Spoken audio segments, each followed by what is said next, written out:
It's Friday. Come on in and welcome to GMFG. Are we feeling good on this Friday, you guys? Great. It's going down, okay? It is. Nate Burleson, Kyle Brent, Peter Strager with a fist bump into the weekend. That's right, Kay. And we have one hell of a show coming up, so don't you go anywhere. We've got a conversation with one of the league's owners about whether the Rooney Rule is actually working.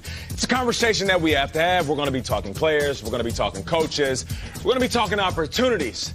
Speaking of opportunities, we have an opportunity later in the show to actually pick the games. All right. It is Championship Sunday. This is what you're here for. We are going to pick the games in only a way that GMFB can. Okay. I'm pretty sure there's going to be some theatrics, some dramatics, and maybe some bars spit.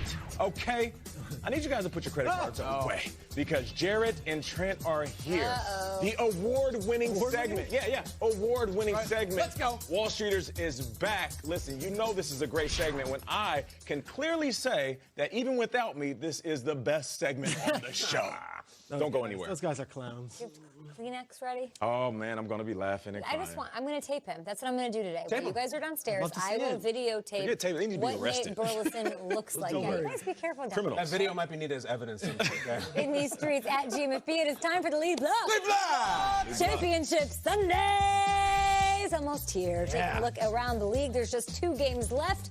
Up over in the AFC, the Chiefs will host the Titans, and then at 6:40 p.m. on Fox, it's the San Francisco 49ers up against the Green Bay Packers. So much history between those 2 franchises. I cannot wait for this action. But let's kick it up in the AFC. All week long, we've been talking about how the Titans are going to use Derrick Henry and how the Chiefs need to stop Derrick Henry. Well, it turns out Derrick Henry is all those teams are talking about, too. We have reports from both, starting with Tiffany Blackman and the Titans.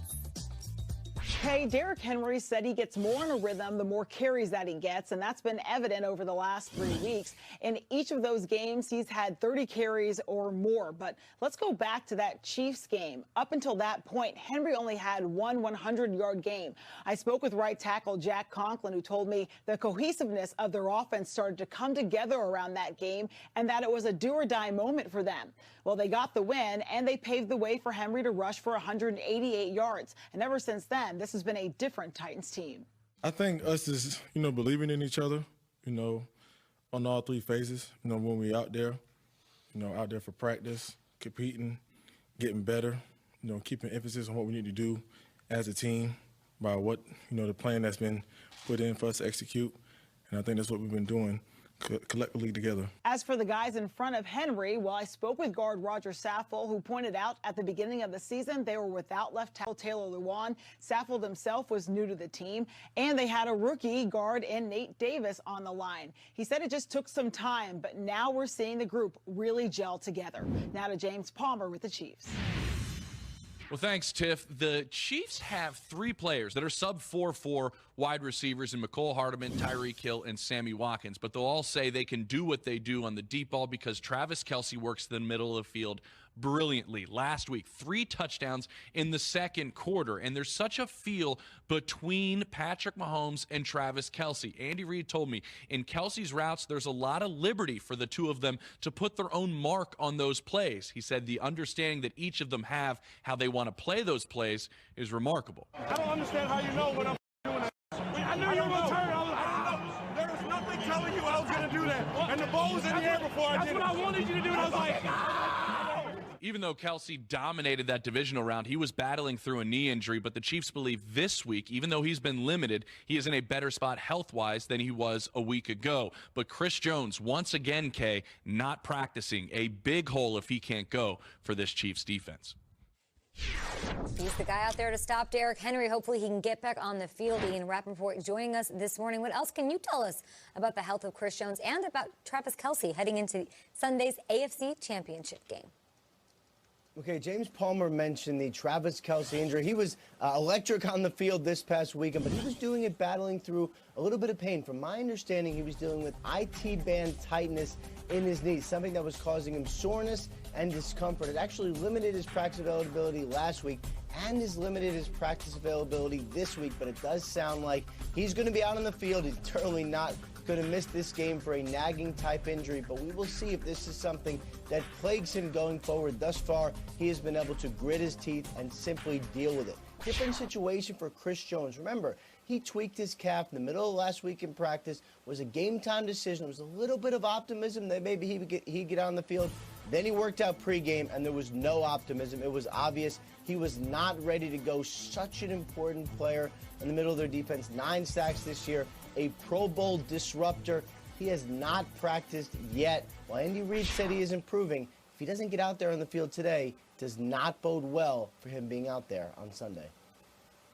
Thanks for the updates all around. Ian will talk to you throughout the morning right here on GMFB. Back here at the breakfast table, let's talk about this matchup in the AFC. What do we believe will ultimately decide who is going to represent the AFC in Super Bowl Live? I believe this is going to come down to Super Bowl Live. I believe it's going to come down to Ryan Tannehill.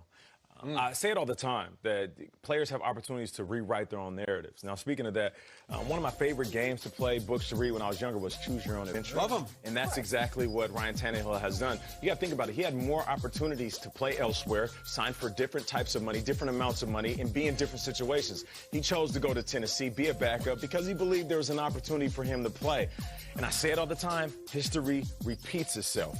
With the way that he plays, if he makes a run to Miami, this will alter the course of his career path. Think about 2013 when Joe Flacco bet on himself. Then all of a sudden, he went out there and had one hell of a December. January, won the Super Bowl MVP, and then got broke off a ton of money. Here we are again, the same situation. Ryan Tannehill signing for a little bit to nothing, going out here with an opportunity to alter his life. Yeah, Forget about a couple of games. He wins this week, and he goes to Miami. Now, all of a sudden, we're talking about Ryan Tannehill as a premier quarterback in this league. And yet, I look at the other quarterback. This was supposed to be a year of maybe Brady versus Breeze, or a year of the final stands for Ben and Eli and Phil Rivers, that draft class. And then it became the year of Lamar, right? It's been all about Lamar from the second we had week 1 and he had 6 touchdown passes straight through to the end of the regular season. We might be done with this thing and say, oh my God, it was Mahomes all along. Because Patrick Mahomes didn't have the numbers he had last year. Not even close. But none of that matters if you win a Super Bowl, and that's what you'll be remembered for. And this is it. Like Mahomes, to me, last week, and lost in the great stop on the 4th and down with the fake punt and great run back by McCall Hardman, was that Mahomes had 7 straight touchdown drives and threw 4 touchdown passes in a quarter last week. He went nuclear, and he was unstoppable. He was in the zone. We've got 32 starting quarterbacks in the league. One of them will be across from him with a great story. And yet, if Mahomes can just throw this team on his back and ensure that he is who he's been the last several weeks, there is no stopping the Kansas City Chiefs. They will be the ones playing in Miami, and Patrick Mahomes undoubtedly will be viewed as the best quarterback in the NFL, even in the year of Lamar. The only way to stop him, there's one name. I don't know if you guys have heard this name. Derrick Henry. Derrick Henry. We've talked a lot about Derrick Henry. We're going to talk a lot about Derrick Henry today. Here's the thing. If you are a Chiefs defender and you do not handle your business, you're going to talk about Derrick Henry for the rest of your life. I'm talking about the next 50 years that's going to come up. You know what they need? The Chiefs defense, this is how this game will be decided. They need a tone setter. They need someone early who said, not today, not on this defense, not in our house. They need, because Titans are going to give the ball to Henry early. They're not going to mess around. They're coming right at you, first series, probably first carry. And I look back to one of the classic tone setters of all time, to the year 1990. This is a moment that has haunted the Chiefs for 30 years now. Think about this. There was a running back, 250 pounds, rushing champ, very fast, very scary, a nightmare. And a safety in this game on Monday Night Football in 1990, Steve Atwater, said, enough. Atwater said, you want to run through the gap? I'm not afraid of you. This is the kind of effort I need from somebody, anybody, everybody on the Chiefs defense. Set the tone like this. Let me see this. They got a Koye at fullback. I don't give a he play wide receiver. Hey, Christian's still in. Okoye up the middle, and he is not dead in his tracks. What a hit. Atwater. Wow, what a sock by Atwater.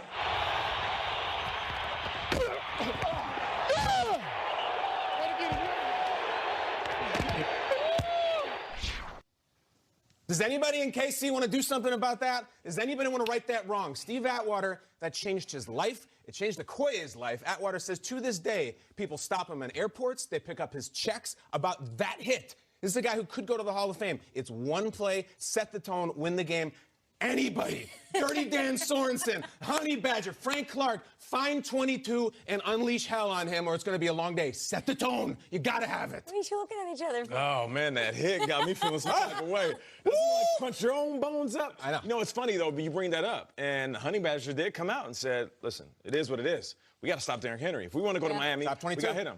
But with that said, Kyle, I feel like every team has said that over Earl the last Thomas few had years. some things to say, too. I don't think they're going to hold him so at 30 yards, but you can set a tone. Lay some lumber on him. Listen, not to mention Earl Thomas, Kyle Van Noy said that his revenge tour started with the Titans. So I'm just saying, a lot of guys want to set the tone until the tone sets them in the ground or sets them on their butt. I'm excited about this game from a historical perspective. 4 teams left.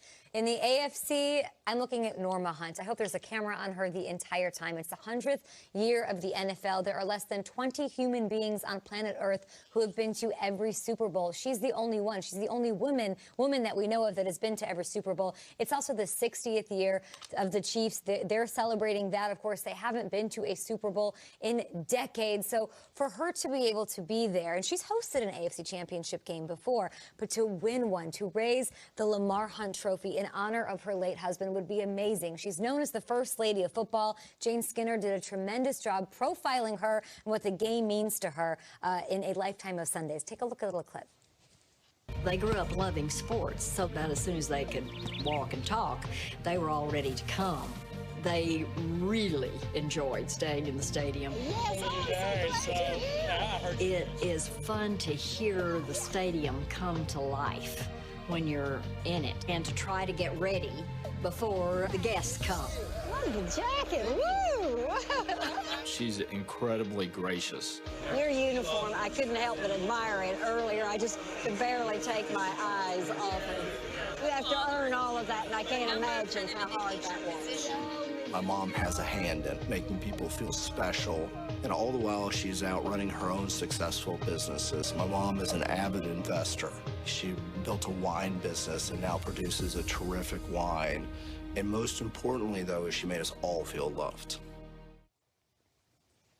She loves history. Nobody's been around the game longer than her. It's been in her family since they were the Dallas Texans back in 1960. So I'm very excited for her in this game. It will be epic. I mean, she named the Super Bowl. She named the Super Bowl what it is. So to be able to get there in the 100th year would be really special. Her son, Clark, is going to be banging the drum before the game. Yeah? Usually it's a celebrity or it's Talking about Lee. Clark Hunt. I love coming that. out there. He's banging the drum. They got to change something. Last year they were in the AFC Championship game. They dropped the ball. This year, let's get one for Norma. I heard your guy Paul Rudd is the spirit Rudd's leader. involved as well. They're all going to be there. They're going to throw a party at Arrowhead for this one. More Good Morning Football up ahead. Can defense win championships in the Packers-Niners clash? Yes. Yeah? Rosa right there. We're making picks, baby, and we know the Titans can count on Derrick Henry's legs. Can they count on Ryan Tannehill's arm, though? They think so. He's going big on Tannehill.